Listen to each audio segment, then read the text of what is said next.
Driver నిద్రమత్తులోకి జారుకోవడంతో urea లోడ్తో వెళ్తున్న lorry అదుపు తప్పి భారీ గేట్ల నుండి కొని బోల్తా పడిన సంఘటన ఉమ్మడి నెల్లూరు జిల్లా పెళ్లకూరు మండలం చిల్లకూరు జాతీయ రహదారిపై చోటు చేసుకుంది.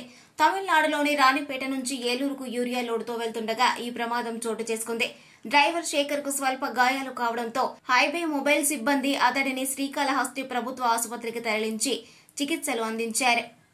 హైవే మొబైల్ సిబ్బంది అతడిని శ్రీకాళహస్తి ప్రభుత్వ ఆసుపత్రికి తరలించి చికిత్సలు అందించారు.